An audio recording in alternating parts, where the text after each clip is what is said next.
내 이름은 섬이라. 36살이다. 새벽 3시에도 낯선 사람의 상처를 꿰매면서 손 한 번 떨지 않았던 응급실 의사다. 입원한 지 1년이 지난 어느 날 분만실 근처에서 근무를 마치고 엘리베이터 앞에 섰을 때 전 시어머니 강복희가 나를 발견했다. 강복희는 웃는 모습이 마치 문을 닫아버리는 듯한 사람이었다. 그녀는 당당하게 다가와 간호사들에게 다 들릴 정도로 큰 소리로 말했다. 너를 떠난 건 내 아들이 한 최고의 선택이야. 지금은 내 가장 친했던 친구와 아들까지 낳았거든. 6년 동안 못난 며느리라 불렸던 모든 상처가 한숨 속에 담겨 터져나왔다. 나는 몸도 움츠리지 않았다. 그저 그녀를 보고 심전도 평탄선처럼 차분하게 말했다. 정말 그렇게 생각하세요? 5분 뒤 그녀도 내 친구도 전혀 예상하지 못했던 남자가 문을 걸어 들어왔다. 그리고 아무도 기록에 남기고 싶지 않았던 이름이 곧 법정에서 낭독될 참이었다. 조용한 드라마 이야기, 여기서 시작한다. 조용한 여자가 거친 잔혹함과 마주하고 진실은 시간이 걸려도 결코 빗나가지 않는 곳이다. 조용한 정의가 좋다면 편안하게 읽어보길 바란다. 잠시 시간을 5분 전으로 돌려보자. 그 웃음이 있은 뒤 남자가 나타난 그 순간 말이다. 목요일이었고 12시간 근무의 막바지였다. 나는 야간 간호사 서태호에게 차트를 넘겨주고 있었다. 내가 일하는 응급실 복도 하나 건너에 분만동이 있었고 나는 아무 생각 없이 수백 번 그곳을 지나다녔다. 강복희가 면회 온 건 당연한 일이었다. 박지은이 아이를 낳은 지 3주가 지났고 강가 식구들은 풍선과 전골소들 들고 병원을 드나들었다. 나도 그 사실을 알았고 마음의 준비도 해두었다. 하지만 강복희가 오후 내내 기다렸다는 듯이 내 길을 막아설 줄은 몰랐다. 그녀는 내 수술복과 지친 눈을 훑어보고 턱을 치켜들었다. 그때 그녀가 아들과 내 친구가 낳은 아들에 대한 그 말을 내뱉었다. 곁에 있던 태호가 굳어버렸다. 지나가던 보조 간호사도 발걸음을 느리게 했다. 나는 할머니에게 물려받은 얇은 금 시계를 손목에서 꾹 눌렀다. 어릴 적부터 바꿀 수 없는 상황을 기다릴 때마다 하던 버릇이었다. 나는 목소리를 높이지 않았다. 오래전부터 배운 사실이지만 자리에서 가장 큰 소리 내는 사람이 진실을 쥐고 있는 경우는 거의 없다. 정말 그렇게 생각하세요? 이번에는 더 부드럽게 다시 물었다. 강복희는 당황해서 눈을 깜빡였다. 그녀는 내가 눈물을 흘리거나 화를 내거나 최소한 움츠릴 거라 예상했지만 나는 아무런 반응도 보이지 않았다. 복도 저편 어딘가 자동문이 쉬익 소리를 내며 열렸지만 나는 아직 고개를 돌리지 않았다. 누가 들어오는지는 몰랐지만 내가 이미 움직이게 만든 일이 무엇인지는 알고 있었다. 이 이야기를 이해하려면 내 배경을 알아야 한다. 나는 충청도 시골 마을에서 자랐다. 동네 사람들의 사사로운 일이 온 마을의 화제가 되는 곳이었다. 어머니는 가사도우미로 일했고 아버지는 허리가 망가질 때까지 사료 배달 트럭을 몰았다. 대학 시절 2가지 아르바이트를 했고 의대 다닐 때도 2가지 일을 병행했다. 나는 고개 숙이고 일로 말하는 법을 배웠다. 내 인생 대부분의 신조는 이것이었다. 묵묵히 좋은 일을 하면 진실이 스스로 드러난다. 사람들이 진짜 너를 알게 될 거다. 어떤 사람이 운을 믿듯 나는 그 말을 믿었다. 그 덕분에 외상센터에서 잘 버틸 수 있었다. 거기서는 패닉에 빠지거나 변명할 틈이 없다. 앞에 환자를 고치고 다음 환자로 넘어갈 뿐이다. 병원 특유의 깨끗한 손과 소독약 냄새는 내가 들어서는 순간 마음을 가라앉혀 주었다. 그곳은 내가 잘할 수 있는 곳이었고 아무도 나를 못난 사람이라고 부르지 않았던 곳이었다. 심정소생술도 하고 어깨 탈구도 고치고 겁먹은 아이를 달래며 상처를 꿰매도 맥박은 흔들리지 않았다. 하지만 압박 속에서도 흔들리지 않게 만든 그 본능에는 어두운 면도 있었다. 나는 모든 것을 홀로 감당했다. 도움을 구하지 않았다. 사람들이 나에 대해 사실이 아닌 이야기를 퍼뜨리기 시작했을 때 조용한 여자가 할 수 있는 최악의 선택을 했다. 가만히 있으면 모든 게 해결될 거라고 믿은 것이다. 병원은 나에게 더 이상 속 빈 사람이라 불리지 않는 유일한 공간이었다. 하지만 그 밖의 삶은 완전히 달라졌다. 28살의 강민혁과 결혼했다. 그는 낯선 사람마저 특별하다고 느끼게 하는 매력이 있었다. 이름을 잘 기억하고 진심 어린 악수를 했다. 군 전체의 절반은 그를 믿어줬고 결혼 초반 나도 그랬다. 우리는 아이를 갖고 싶었다. 오랫동안 시도했지만 소식이 없었다. 아이가 생기지 않는다는 사실이 집안의 제3의 식구처럼 자리 잡았다. 2년 정도 지나고 의사로서 당연한 행동을 했다. 우리 둘 다 검사를 받아보자고 제안했다. 간단한 체혈과 기본 검진, 내가 환자들에게 늘 시키는 검사였다. 하지만 민혁은 거절했다. 처음에는 웃어넘기더니 점점 말이 거칠어졌다. 강가 남자에게 그런 문제는 없다고 말했다. 신앙을 운운하며 하나님의 뜻에 맡겨야 한다는 말로 포장했다. 한 번, 두 번 설득해봤다. 하지만 그만두었다. 어른 남자를 억지로 병원에 끌고 갈 수는 없었고 여전히 침묵은 일종의 인내라고 믿었기 때문이다. 나 혼자 검사를 받았다. 결과는 완전히 정상이었다. 진료소 주차장 차 안에서 검사지를 읽으며 안도하면서도 혼란스러웠다. 내 문제가 아니라면 대체 무엇이 문제일까? 답을 알 수 없었다.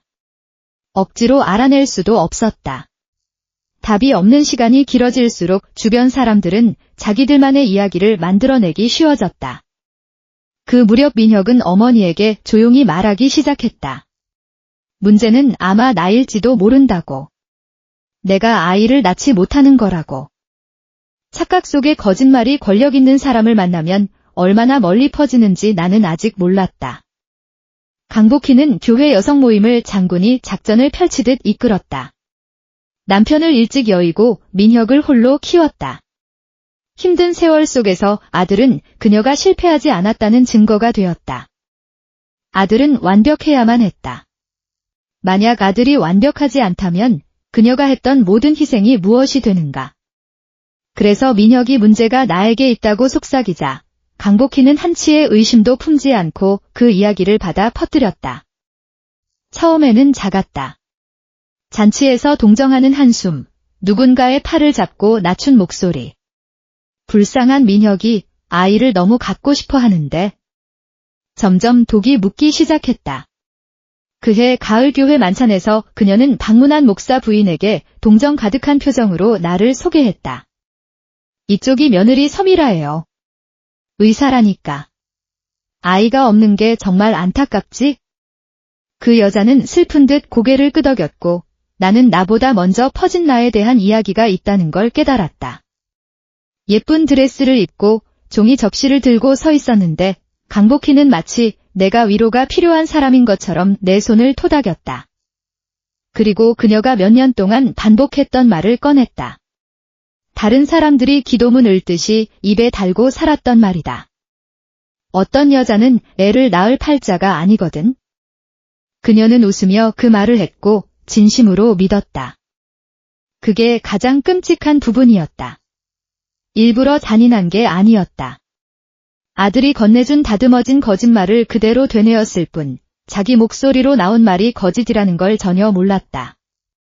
그날 밤 집에 돌아와 민혁에게 아무 말도 하지 않았다. 해야 했지만 나는 여전히 진실이 스스로 밝혀질 거라고 기다렸다. 박지은은 15살 고등학교 화학 시간에 만난 내 절친이었다. 여러 일을 겪으면서도 줄곧 가까웠다. 내가 학업 때문에 고향을 떠나고 그녀는 직장을 여러 번 옮기고 2개의 도를 오가고 10여 년이 흘렀다. 아버지가 돌아가셨을 때 전화한 사람도 지은이었다. 그녀는 내 결혼식에서 녹색 드레스를 입고 주례사를 들으며 눈물을 흘려주었다. 교회에서의 소문이 괴로워질 때 나는 지은에게 기댔다.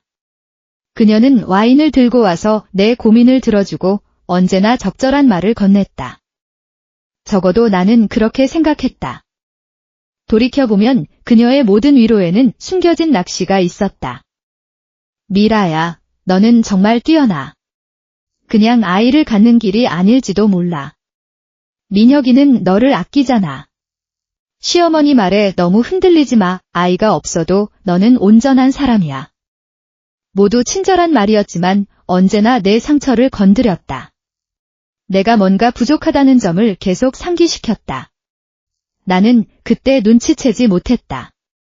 그녀가 방 건너편 민혁에게 자주 눈길을 보내는 것도, 내가 알려주지도 않은 민혁의 일정을 잘 알고 있던 것도, 나는 나를 판단하지 않아주는 유일한 사람이 있다는 사실에 너무 감사했다. 그녀는 내 집 소파에 앉아 내가 더 좋은 대우를 받아야 한다고 말했고 나는 고개만 끄덕였다. 그녀가 내 삶을 자기가 갖고 싶어 한다는 생각은 단 한 번도 하지 못했다.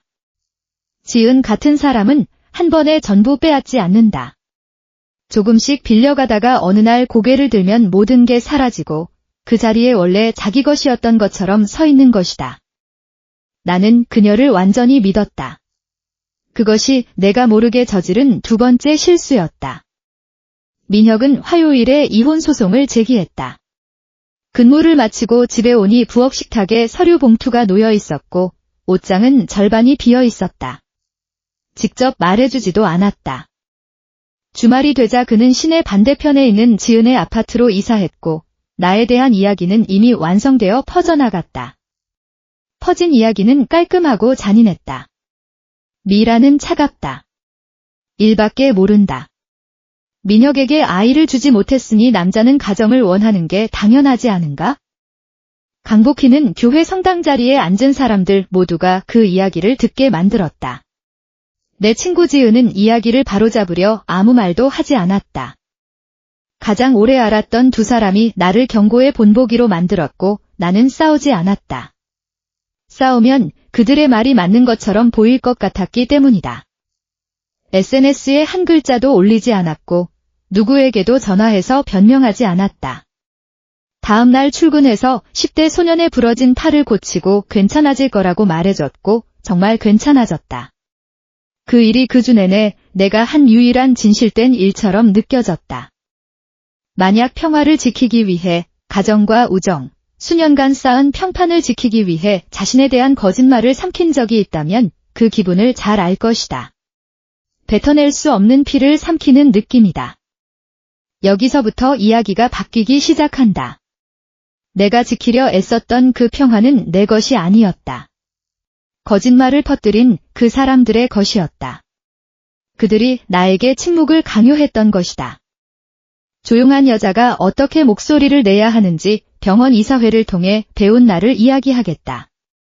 이 사건이 내 결혼 문제만이 아니게 된 건 병원에 그 사건이 들어온 순간이었다. 나는 몇 년째 응급실 과장 자리 후보였다. 군 전체가 쓰는 외상 대응 프로토콜을 내가 만들었다. 모두가 그 자리는 내 것이나 다름없다고 알고 있었다. 그런데 인증심사위원회에 소문이 들어갔다. 진실이 아니라 진실인 것처럼 꾸며진 이야기였다. 서 의사는 사생활이 불안정하다. 판단력에 의문이 든다. 이혼 소식 들었지? 시댁에서 하는 말 들어봤어? 민혁의 삼촌과 골프를 치는 이사 한 명이 스트레스 상황에서 리더로서 자격에 대해 날카로운 질문을 던졌다. 10년 동안 환자들이 피를 흘리는 현장에서도 침착했던 내가 말이다. 인사 발표가 났을 때 그 자리는 내 경력의 절반도 안 되는 사람에게 돌아갔다. 이사들은 내가 훌륭한 후보였다고, 어려운 결정이었다고 말했다. 진짜 이유는 말해주지 않았지만 나는 지방 소도시에서 자라서 칭찬으로 포장된 판결 소리를 잘 알고 있었다. 그날 밤 내 안에 무언가가 바뀌었다. 내 몸에 대한 거짓말 때문에 결혼이 깨졌고 참는 게 옳은 일이라고 믿고 견뎌왔다. 하지만 이제 그 거짓말이 아무도 손대지 못했던 내 소중한 것까지 건드리기 시작했다. 내 일, 내 이름, 내가 피 흘리며 쌓아온 모든 것. 몇 년 전 정상 검사 결과지를 읽었을 때처럼 병원 주차장 차 안에 앉아 깨달았다. 내가 자랑스럽게 여겼던 침묵에는 대가가 있었고 다른 사람이 몰래 그 비용을 키워왔던 것이다. 믿을 만한 간호사가 류선영 변호사를 소개해줬다. 변호사 사무실은 철물점 위에 있었고 회색 머리 위에 돋보기를 걸고 있는 그녀는 벌써 수수 앞을 내다보는 듯한 눈빛이었다. 나는 결혼 생활, 교회 소문, 이사회, 잃어버린 직무까지 모든 이야기를 털어놓았다. 변호사는 드물게 끼어들지 않고 끝까지 들어주었다. 내 이야기가 끝나자 펜을 내려놓고 말했다. 당신이 겪은 건 명예훼손일 수 있습니다. 사실이 아닌 사실로 인식하게 만드는 불법 행위도 가능하고요. 하지만 솔직히 쉽지 않은 싸움입니다. 그녀는 분명하게 설명했다. 이기려면 3가지를 증명해야 한다. 특정 거짓 진술이 있었고 그것이 다른 사람에게 퍼졌으며 그것으로 실제 측정 가능한 피해가 발생했다는 점이다. 피해 부분은 확보됐어요. 승진 누락, 연봉 차이, 그건 비교적 쉬운 부분입니다. 나는 손목의 할머니 시계를 만지며 물었다. 그럼 거짓이라는 점은요? 류 변호사는 안경 너머로 나를 쳐다보았다. 그 부분은 공개적인 법적 싸움을 각오해야 합니다. 상대방은 자기 말이 사실이라고 주장할 겁니다. 정말 당신이 아이를 낳지 못했다고요? 이기려면 그게 당신의 잘못이 아니라는 걸 증명해야 합니다. 속이 철렁 내려앉았다. 내 검사 결과는 정상이었지만 정상 결과만으로 누구의 문제인지 밝혀주지는 않는다. 그저 내 문제는 아니라는 것만 알려줄 뿐이다. 나는 거의 자리를 박차고 나갈 뻔했다. 이 싸움은 온 동네 사람들이 내 사생활을 파고들게 만드는 일 같았다. 그때 류 변호사가 내가 듣고 싶었던 말을 꺼냈다. 미라 씨, 커리어를 잃고 있는데 침묵이 미덕이 아닙니다. 가끔 자기 자신에게 할 수 있는 가장 선한 일은 상대방이 자기 말을 증명하게 만드는 거예요. 나는 곧바로 대답하지 않았지만 자리를 떠나지도 않았다. 2주 동안 저울질했다. 나는 충동적인 사람이 아니다. 차트를 읽듯 천천히 판단하고 한번 결정하면 단호하게 밀고 나간다. 잃을 수 있는 것들을 적어보았다. 자라온 교회 공동체, 이미 나쁜 소문을 반쯤 믿고 있는 동네 사람들의 시선. 사람들이 내가 앙심 품고 시댁을 고소한다고 비난할 모습. 그 이야기는 상대방이 이미 대부분 써놓은 것이었다. 그리고 다른 칸에는 얻고 싶은 것을 적었다. 내 이름, 내일, 진실. 내가 아무 잘못도 없는데 벌을 받고 있다는 단순한 사실. 계속 마음에 남았던 한 가지. 이 싸움은 민혁을 해치기 위한 게 아니었다. 해치고 싶었다면 1년 동안 수많은 기회가 있었다.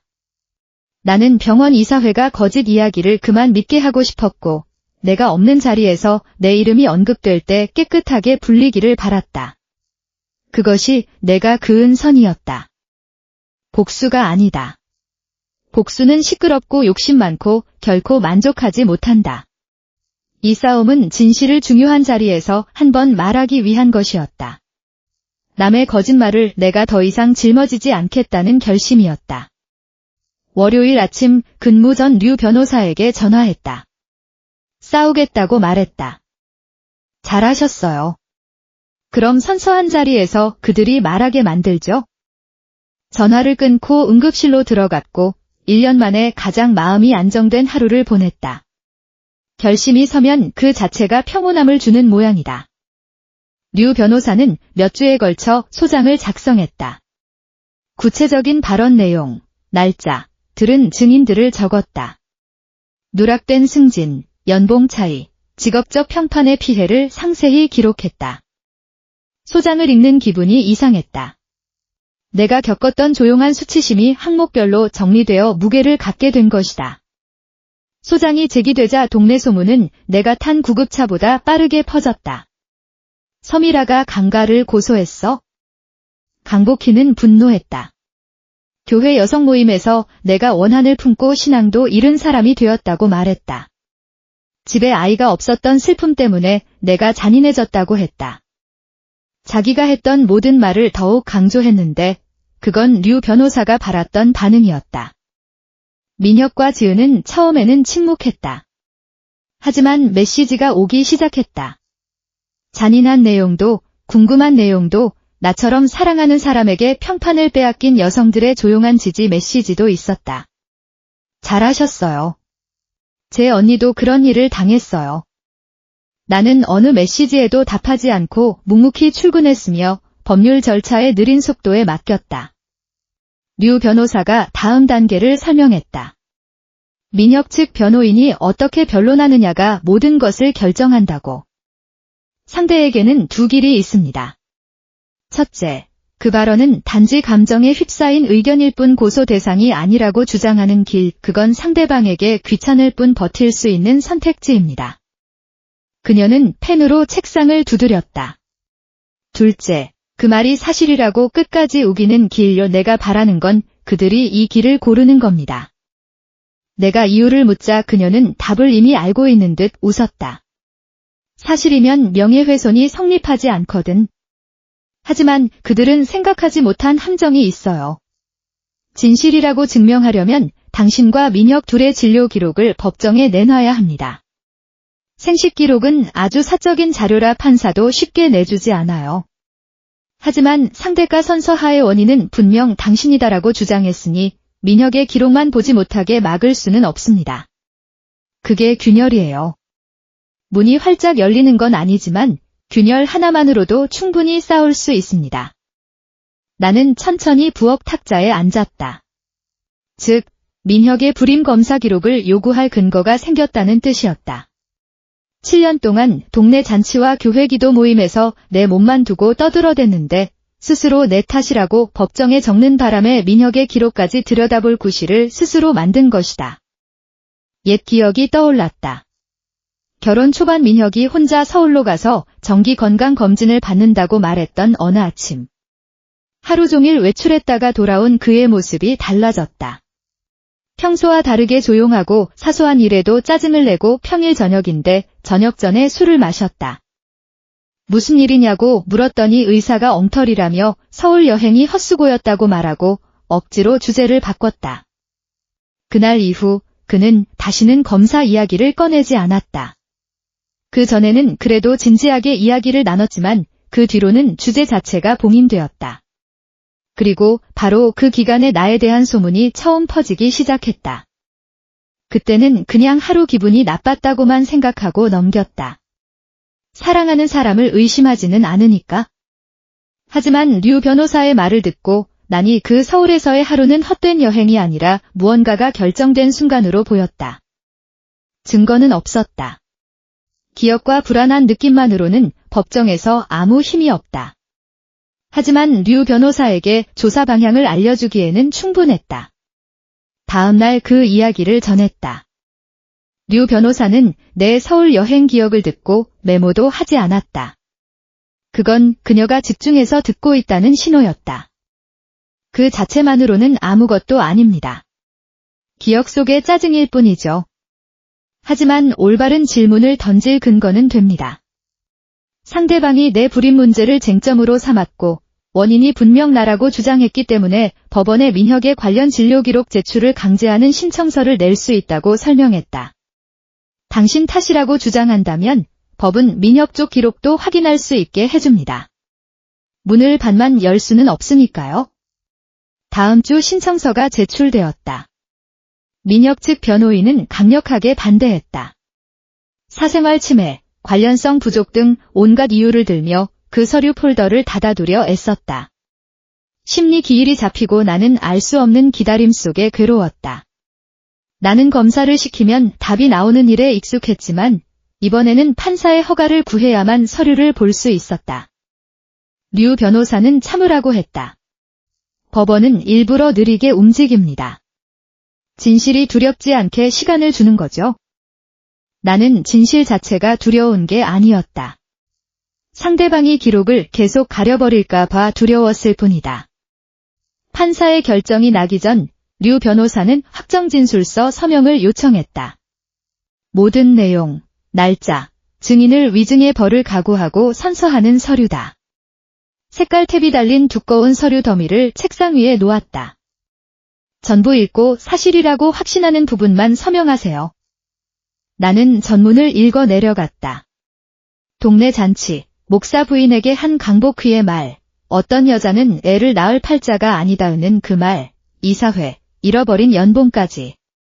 내가 조용히 견뎌온 세월이 항목으로 정리된 모습을 보니 거짓말이 얼마나 허술한지 실감이 났다.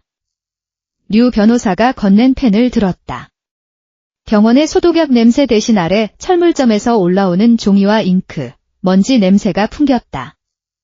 몇 년 동안 병원은 나에게 속 빈 사람이라 불리지 않는 피난처였지만 이제 나는 숨지 않고 밖으로 나왔다. 손목 위 할머니의 금시계가 차가운 느낌을 주었다. 할머니는 말했다. 인내는 그냥 기다리는 게 아니라 적절한 순간이 오면 알아채는 것이라고. 지금이 바로 그 순간이었다. 나는 흔들리지 않게 서명했다. 확정 진술서가 완성되었고 기록 제출 신청도 효력이 생겼다. 서울병원의 그 폴더 안에 무엇이 들어있든 그걸 알아내는 절차가 가동되었다. 그리고 그 시작은 바로 나였다. 이제 판사 결정을 기다리죠. 류 변호사가 말했다. 나는 고개를 끄덕였다. 처음으로 기다림이 무력감이 아니라 도화선처럼 느껴졌다. 판결은 근무가 한가한 회색 오후에 내려왔다. 류 변호사가 전화를 걸어왔고 나는 거즈와 생리식염수가 쌓인 물품 창고로 들어가 전화를 받았다.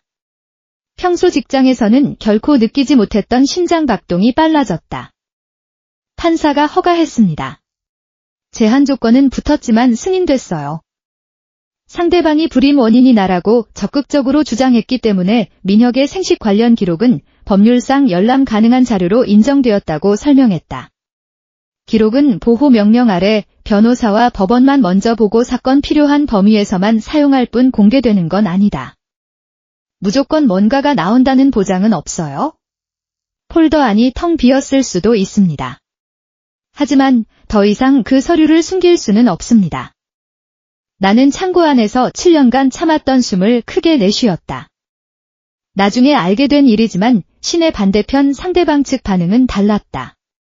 민혁 변호인은 당일 바로 비공개 면담을 요청했고 강복희는 2번이나 변호사 사무실에 전화했지만 통화할 수 없다는 답변만 받았다. 몇 년 동안 내 몸에 대한 진실을 자기 멋대로 정했던 사람들이 이제 민혁에 대한 진실이 밝혀질 가능성에 창백해졌다. 나는 축하하지 않았다. 문자도 아무에게도 보내지 않고 거울 보며 웃지도 않았다. 근무를 끝내고 환자 차트를 작성한 뒤 홀로 아파트로 운전해서 돌아갔다. 하지만 그날 밤 몇 달 만에 처음으로 푹 잤다. 폴더가 곧 올 거라는 사실 때문이었다. 사람과 달리 서류는 거짓말을 하지 않으니까. 상대방 측의 이상 기미가 나타난 건 민혁이나 강복희가 아니었다. 지은이었다. 1년간 연락이 없었던 그녀가 갑자기 문자를 보냈다. 제발 이 일 그만해줘. 아기를 생각해. 나는 문자를 3번 읽었다. 이혼 뒤로 연락한 적이 없다. 그녀는 내 남편과 내 삶을 가져가고 한 번도 연락한 적이 없다. 그런데 갑자기 소송을 멈추라고 애원했다. 이 소송은 나와 민혁, 강복회 사이의 문제다. 내 몸에 대한 거짓말과 잃은 직업을 둘러싼 싸움이다. 모든 걸 손에 쥐고 승리한 것처럼 보이는 지은이 왜 두려워할까? 땅속에 뭔가 숨겨진 걸 알고 있는 사람만이 파헤치지 말라고 애원한다. 지난 1년간 뼈저리게 배운 진리였다. 나는 답장하지 않았다. 그 질문을 곱씹으며 아직 보이지 않는 무언가의 형태를 느꼈다. 폴더가 도착한 건 8일 뒤였다. 중요한 부분이니 정확히 적어두겠다. 내가 먼저 서류를 보지 않았다. 의사로서도 법적으로도 내가 전 남편의 진료 기록을 볼 권리가 없다. 기록은 판사의 보호 명령에 따라 정식 절차를 거쳐 류 변호사에게 전달되었고 상대 변호인도 함께 보았다. 그 뒤 류 변호사가 나에게 사무실로 오라고 연락했다. 전에는 없던 요청이었다. 자리에 앉기 전부터 알 수 있었다. 그녀는 무거운 소식을 전할 때 짓는 신중한 표정을 짓고 있었다. 7년 전 민혁 씨가 기억하신 그 서울병원에 갔었습니다. 그녀는 법원 봉인으로 나머지 부분은 검게 지워진 한 장의 종이를 내밀었다. 내가 차트에 수백 번 적어본 진단명이 적혀 있었다. 별표 무정자증 별표. 측정 가능한 정자가 전혀 없다는 뜻이다. 7년 전 민혁은 그 병원에서 생물학적 아이를 가질 수 없다는 명확한 임상 진단을 받았다. 그가 집에 돌아와 기분이 나빠지고 아이 검사 이야기를 영원히 닫아버렸던 그 주와 같은 시기였다. 그리고 바로 그 무렵 나에 대한 소문이 시작되었다. 나는 아주 가만히 앉아 있었다. 류 변호사는 검사 결과를 전달할 때 환자를 살피듯 나를 지켜보았다. 나는 울지도 소리 지르지도 않았다. 뼈가 제자리로 돌아가는 듯 거대하고 조용한 무언가가 내 안에서 재정렬되는 느낌만 받았다. 6년 동안 나는 못난 사람, 아이 못 낳는 여자, 강가의 수치로 살아왔다. 그 온 동네가 그렇게 믿게 만든 남자는 처음부터 그 원인이 자기 자신이라는 걸 알고 있었던 것이다. 접힌 종이 한 장을 가방에 넣고 차를 타고 집으로 돌아왔다. 라디오도 켜지지 않았다. 승리감이 찾아올 거라 예상했지만 그런 감정은 오지 않았다. 대신 이상하고 슬픈 슬픔이 찾아왔다. 6년의 세월 동안 내 것이 아닌 상처를 온전히 내가 짊어졌다. 교회에서 받았던 모든 동정 어린 시선, 어떤 여자는 애를 낳을 팔자가 아니다는 말, 밤마다 잠 못 자며 내 몸에 무슨 문제가 있는지 고민했던 시간들. 전부 민혁이 자기가 감당할 수 없는 수치심을 나에게 떠넘기고 만든 이야기였다. 시어머니는 그 거짓말을 더욱 단단히 붙잡아 주었다. 아파트 주차장 차 안에 앉아 아무에게도 말을 건네지 않고 소리내어 말했다. 병원 복도에서 강복희에게 했던 그 질문이었다. 정말 그렇게 생각하세요? 이제 나는 내가 무엇을 물어보았는지 알았다. 확신에 가득 찬 그 여자에게 던진 질문. 진실은 1시간 거리의 서울병원 봉인된 폴더 안에 그동안 묻혀 있었던 것이다. 나는 못난 사람이 아니었다. 결코 그렇지 않았다. 환호성 같은 안도감이 아니라 길게 숨을 내쉬는 듯한 느낌, 몇 달간 얕게 숨 쉬다가 처음으로 깊게 숨 쉬는 느낌이었다. 그리고 그 밑에서 새로운 질문이 솟아올랐다. 7년 전 민혁이 아이를 낳을 수 없다는 진단을 받았다면 병원에서 밝혀진 그 소년, 강복희가 병원 복도에서 자랑했던 아들은 민혁의 아이일 리가 없다는 것이다. 의학적으로 그 진단을 받은 남성이 자연 임신으로 아이를 갖는 건 극도로 희박하다. 민혁은 치료도 받지 않았다. 그러면 두 가지 가능성밖에 없다.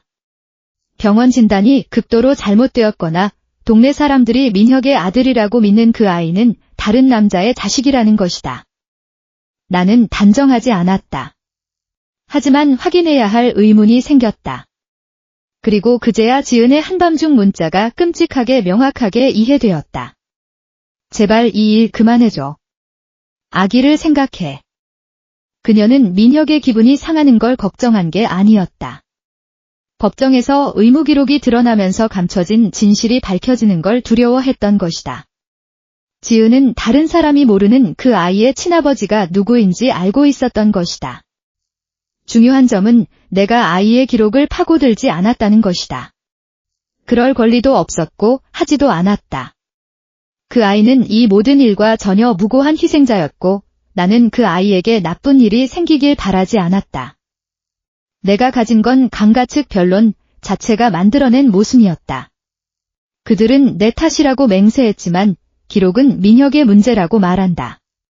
그리고 건강한 아기가 존재한다는 사실은 결혼 문제보다 훨씬 큰 거짓말을 암시했다. 나는 류 변호사에게 전화했다. 땅속에 더 많은 게 숨겨져 있는 것 같아요. 류 변호사는 망설이지 않았다. 그럼 우리가 파헤치는 게 아니라 법원이 밝혀내도록 하죠. 이야기 맨 앞에서 병원 문을 걸어 들어왔던 남자, 그의 이름은 다니엘 레예스였다. 나는 그때 그를 몰랐다. 모든 사실은 법적 절차를 통해 천천히 알게 되었다. 지은이 민혁과 가까워지던 몇 달 동안 민혁이 세상에 나는 못난 여자라고 떠들 때 지은은 다른 남자 다니엘과도 교제하고 있었다. 다니엘은 그 관계가 진심이라고 믿었지만 지은이 민혁을 선택하자 연락을 완전히 끊었다.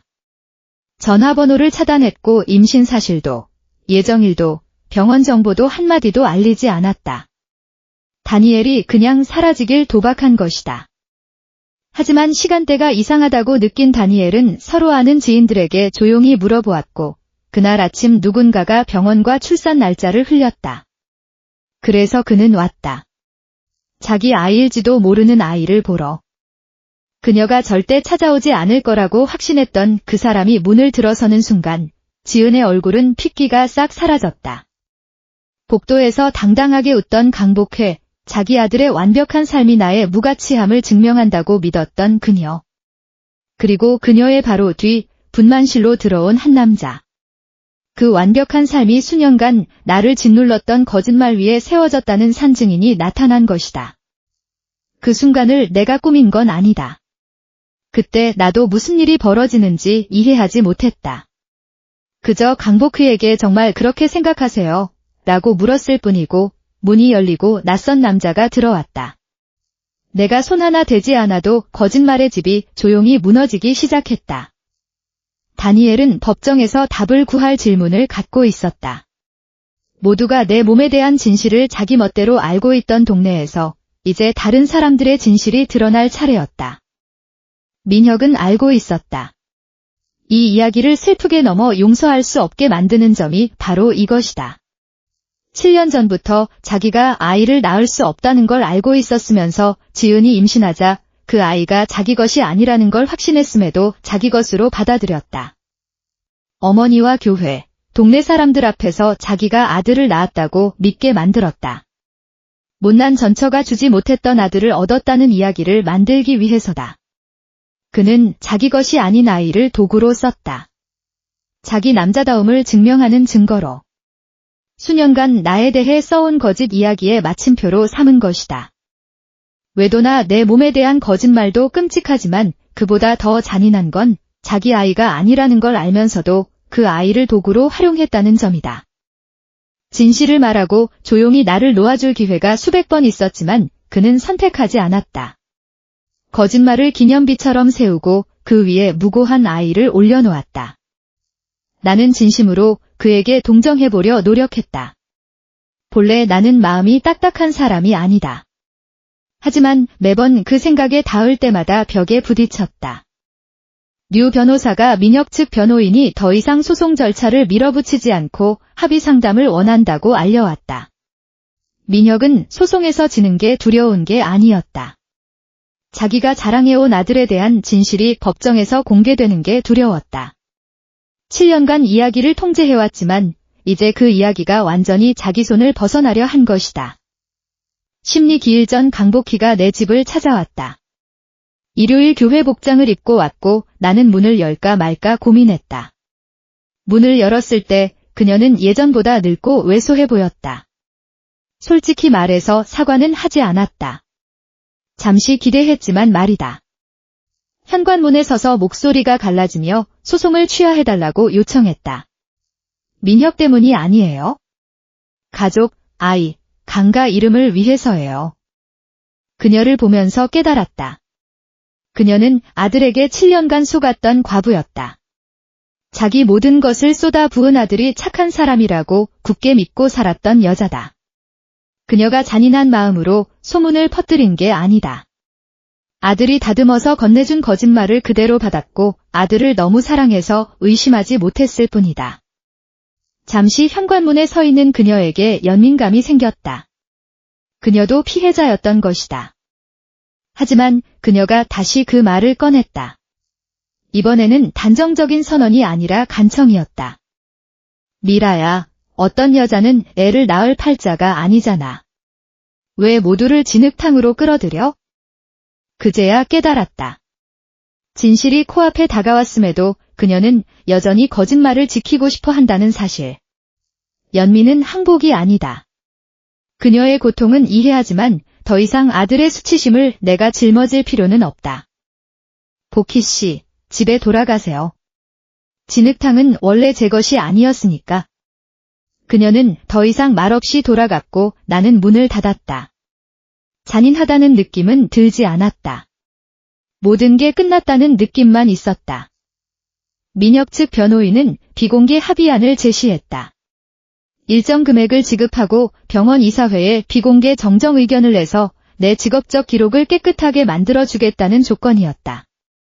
대신 모든 기록을 봉인하고 다시는 이 일을 이야기하지 않는 조건이었다. 류 변호사가 서류를 책상에 놓고 나를 쳐다보았다. 서류상으로는 괜찮은 합의안입니다. 이름을 되찾고 이사회도 진실을 듣게 됩니다. 당신이 원했던 걸 다 얻을 수 있어요. 그녀 말이 맞았다. 숫자로만 보면 승리였다. 내 평판이 회복되고 과장 자리도 다시 기회가 생긴다. 하지만 그 대가로 진실은 뒷방에서 속삭여지고 서류 서랍에 잠길 것이다. 강복희는 교회에서 여전히 그 말을 되뇌일 것이고 민혁은 자기 것이 아닌 아들을 자랑할 것이다. 비공개 정정은 동네 구석구석까지 닿지 못한다. 오랫동안 고민한 뒤 류 변호사에게 거절한다고 말했다. 앙심 때문에 거절한 게 아니다. 민혁이 망가지는 걸 보고 싶어서가 아니다. 비공개로 얻는 진실은 그저 더 조용한 거짓말일 뿐이기 때문이다. 몇 년 동안 그들은 교회와 동네 잔치에서 모두가 듣는 곳에서 거짓말을 큰 소리로 퍼뜨렸다. 바로 그 자리에서 진실도 공개되어야 한다. 속삭이는 사과가 아니라 중요한 자리에서 한 번 명확히 말하고 나는 더 이상 그 상처를 짊어지지 않겠다. 남이 나에게 준 상처에 대해 속삭이는 사과는 받고 싶지 않아요. 중요한 자리에서 한 번 말하고 나는 그만 짊어질 겁니다. 류 변호사는 펜 뚜껑을 닫고 미소 지었다. 그럼 법정으로 가죠? 편하게 입을 수 있는 옷을 입고 오세요. 차갑고 맑은 아침, 군 법원에서 심리가 열렸다. 나는 긴장할 거라 예상했지만 수많은 응급 상황을 겪었음에도 이번은 달랐다. 이번 법정의 쟁점은 바로 나 자신이었기 때문이다. 작은 도시의 법정답게 법정 안에는 여러 사람이 모였다. 병원 의사 2명, 내가 잘못 알았던 점을 확인하러 온 사람들.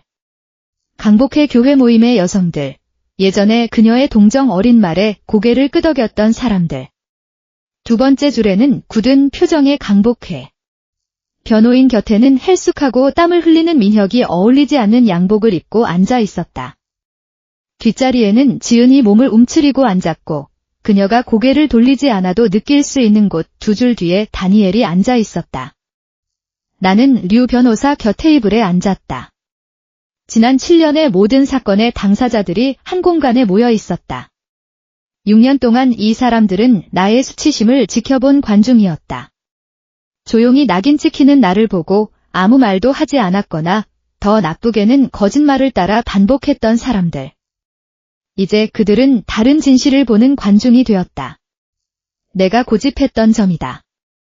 거짓말이 공개되었으니 진실도 같은 사람들 앞에서 공개되어야만 피해를 진정으로 바로잡을 수 있다. 나는 소리 지르러 온 게 아니다. 몇 주 전부터 결심했다. 진실이 증인이 있는 공식 기록 위에 빗속에 서게 만들려고 온 것이다.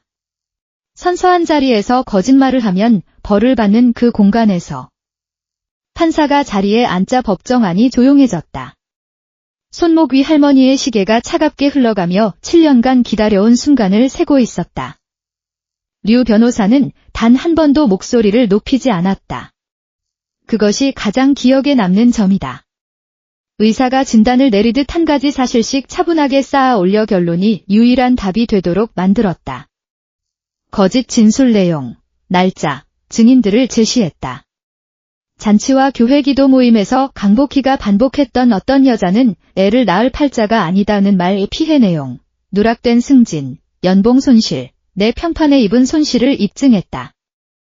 그 뒤 상대방 측이 주장했던 불임 원인은 미라다는 변론을 꺼냈다. 상대방 스스로 제기한 쟁점이기 때문에 민혁의 의무 기록이 사건의 증거가 되었다고 설명했다. 보호 명령에 따라 필요한 부분만 낭독되었다. 7년 전 민혁은 서울병원에서 생물학적 아이를 낳을 수 없는 무정자증 진단을 받았다는 사실이 공개되었다. 법정 안의 분위기가 싸늘하게 바뀌었다.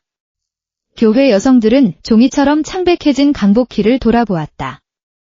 그 뒤 류 변호사는 강가 측이 스스로 만든 모순을 차분하게 꺼냈다.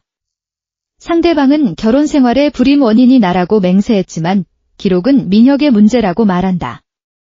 그리고 그 가족이 자랑하던 아들이 존재한다는 사실. 그녀는 관련 가사 소송에서 유전자 검사 결과 민혁의 생물학적 아버지가 아니라는 점이 확인되었다고 감정 없이 검사 수치를 읽듯이 진술했다. 그 순간 민혁이 자리에서 벌떡 일어섰다. 안 돼, 그럴 리 없어. 목소리가 갈라졌다. 판사는 앉으라고 명령했다. 강복희도 벌떡 일어나 내 이름을 고발하듯 외치며 사실이 아니라고, 내가 모든 걸 왜곡했다고 소리쳤다. 두 사람이 소리 지르며 무너져 내릴 때 나는 테이블에 가만히 앉아 아무 말도 하지 않았다. 강복희는 익사하는 사람이 가까운 무엇이라도 움켜잡듯 나를 향했다. 교회에서의 확신이 완전히 깨지고 남은 마지막 말을 토해냈다. 어떤 여자는 애를 낳을 팔자가 아니다. 떨리는 손가락으로 나를 가리키며 외쳤다. 어떤 여자는... 그녀는 문장을 끝내지 못했다. 나는 천천히 일어섰다. 7년을 기다렸으니 서두를 필요 없었다. 소리 지르지 않았다. 가족에게 힘든 진실을 전할 때 쓰는 차분하고 명확한 목소리로, 법정 안의 소음보다 고요한 목소리로 말했다.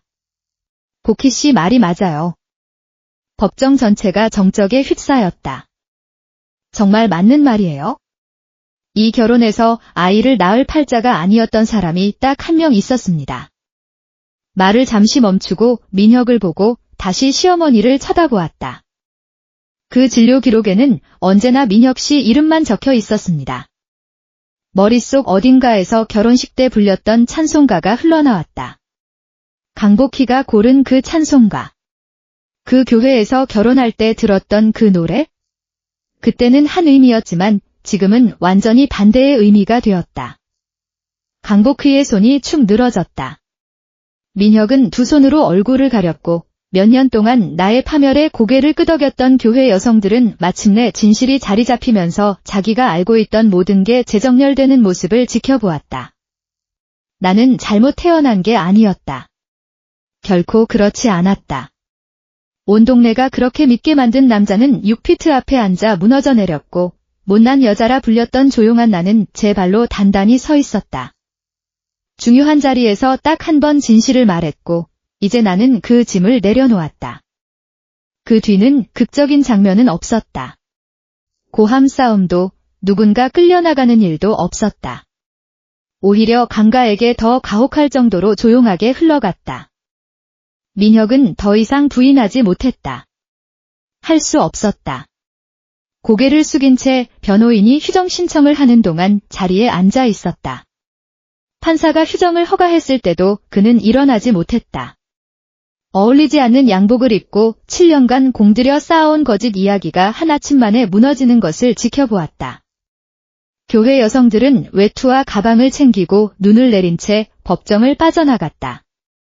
저녁이 되면 거짓말만큼 빠르게 진실이 동네에 퍼질 거라는 걸 알았다. 강복희는 그들 뒤를 따라 나갔다. 예전처럼 무엇도 지휘하지 못하는 왜소한 모습이었다. 지은은 휴정 중에 슬쩍 빠져나갔지만 다니엘이 뒷줄에서 일어나 그녀 바로 뒤같은 문으로 나가는 것을 막지 못했다. 아이의 친자관계 문제는 이제 법원을 통해 정직하게 밝혀질 차례였다. 나는 테이블에 앉아 주변 사람들이 모두 빠져나가는 것을 지켜보았다. 류 변호사가 내 어깨에 손을 얹었다. 목소리 한 번 높이지 않고 해내셨어요. 내가 변호사 일한 30년 동안 이런 경우는 정말 드물어요. 몇 주 뒤 측정 가능한 결과들이 나타났다. 민혁이 내 희생을 대가로 지켜온 동네에서의 위상은 완전히 사라졌다. 작은 도시에서는 법정 기록을 피해 도망칠 수 없다. 그는 몇 달 뒤 다른 도로 이사했다. 아직 이 이야기를 모르는 곳으로. 7년 동안 모두에게 나에 대한 거짓말을 믿게 만들었지만 마지막에는 진실이 내가 쫓지 않아도 스스로 따라잡았다. 중요한 자리에서 딱 한 번 진실만 말했을 뿐이다. 병원 이사회는 큰 시위를 벌이지 않았다. 심리에 참석했던 이사 중 한 명이 나를 불렀다.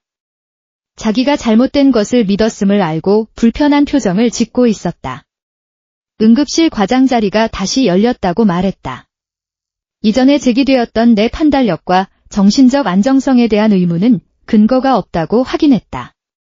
완전한 사과는 아니었지만 병원 이사회에서는 그 정도가 최선이었다. 나는 그 자리를 수락했다. 단순한 승리가 아니라 내 손과 세월로 쌓아온 자리이기 때문이다. 거짓말 때문에 더 이상 빼앗기고 싶지 않았다. 과장으로서 첫 근무 주, 응급실에 들어가 깨끗한 손과 소독약 냄새를 맡았다. 예전에는 숨을 고디었지만 이제는 내가 스스로 쟁취한 공간이었다. 첫 심정소생술을 집도할 때 손은 언제나처럼 흔들리지 않았다. 끝나고 세면대에서 손을 씻으며 어두운 창문에 비친 내 모습을 보았다. 예전 얼굴에 늘 자리 잡았던 지친 기색이 사라져 있었다. 보상받았다는 느낌도 있었지만 그보다는 가벼웠다. 7년 동안 짐 가방 속 돌덩이들을 모르게 짊어지고 있었는데 드디어 내려놓아도 된다는 걸 누군가 알려준 느낌이었다. 사람들은 언제나 그 뒤 인물들의 결말을 궁금해한다. 민혁은 떠났다. 마지막으로 들은 소식은 서쪽 지방에서 새로 시작했다는 것이다. 나는 그에게 해가 되길 바라지 않는다. 그에 대해 더 이상 아무 감정도 품지 않는 것 자체가 일종의 자유다. 강복희는 자기 삶의 중심이었던 모든 것을 잃었다. 내가 빼앗은 게 아니다. 나는 교회에서 그녀에 대해 한마디도 하지 않았다. 하지만 작은 동네에서는 아들의 진실을 숨길 수 없었다. 30년 동안 이끌었던 교회 여성 모임은 그녀 없이 조용히 돌아갔고 그녀는 교회에 나오지 않게 되었다. 그녀에게 느끼는 조용한 슬픔이 있다. 끝까지 거짓말을 선택해서 모든 걸 잃은 사람에 대한 안타까움이다. 지은과 다니엘은 법원을 통해 아이 관련 문제를 정식으로 해결했다. 그 아이를 위해 양쪽이 안정적인 관계를 만들었기를 바란다. 그 어린 소녀는 이 모든 일과 아무 상관이 없다. 지은과 나는 다시는 말을 섞지 않았다. 어떤 우정은 깨지는 게 아니라 처음부터 우리가 생각했던 관계가 아니었음이 드러날 뿐이다. 나는 그 관계도 다른 짐들과 함께 내려놓았다. 나는 과장 직무를 계속했고 아파트에 살았으며 손목에는 여전히 할머니의 시계를 찼다. 더 이상 소송 절차를 진행하지 않았다. 내가 원했던 모든 걸 얻었기 때문이다. 내 이름은 깨끗해졌고 진실은 스스로 서 있을 수 있게 되었다. 그것으로 충분했다. 마지막으로 한 가지 일을 더 하고 모든 걸 마무리했다. 강복희에게 짧은 편지를 썼다. 길거나 화난 내용은 아니었다. 교회 복장을 입고 내 현관에 서 있었던 그녀를 생각했다. 아들에게 속았으면서도 끝까지 거짓말을 고수했던 여자. 남은 내 삶의 분노를 짊어지고 살고 싶지 않았다. 분노는 또 다른 돌 가방일 뿐이다. 편지는 간단했다. 나는 이제 당신 아들의 거짓말을 더 이상 짊어지지 않겠습니다. 당신도 그렇게 하셔야 합니다. 답장은 기대하지 않았고 실제로 오지도 않았다. 하지만 편지를 쓰는 것만으로 무언가가 닫혔다. 그날 밤 손목에서 할머니의 시계를 잠시 빼서 들었다. 할머니의 말이 떠올랐다. 인내는 그냥 기다리는 게 아니라 적절한 순간이 오면 알아채는 것이라고. 나는 7년간 그 순간을 기다렸고 그 순간이 찾아왔을 때 맞이했다. 이제 시계가 세는 시간은 미래의 보복을 위해 빌려온 시간이 아니라 온전히 나만의 시간이다. 조용한 나의 남은 인생이 드디어 완전히 나의 것이 되었다. 이 이야기에서 한 가지만 가져간다면 이것이다. 진실은 소리 지르지도 쫓아가지도 않는다. 그저 기다린다. 누군가 두려움을 떨치고 큰 소리로 올바른 질문을 던지는 나를 시계처럼 인내심을 갖고 기다릴 뿐이다. 이것이 나의 이야기다. 나에게 어울리지 않았던 6년의 이름, 그리고 모든 거짓을 무너뜨린 단 하나의 조용한 질문. 만약 당신도 못난 사람이라는 낙인을 받은 적이 있다면 이제 그 짐을 내려놓으라는 신호로 삼길 바란다. 중요한 자리에서 당신의 진실을 말하고 그 뒤 짐을 내려놓아라. 이 이야기가 마음에 닿는다면 필요한 누군가에게 공유해주길 바란다.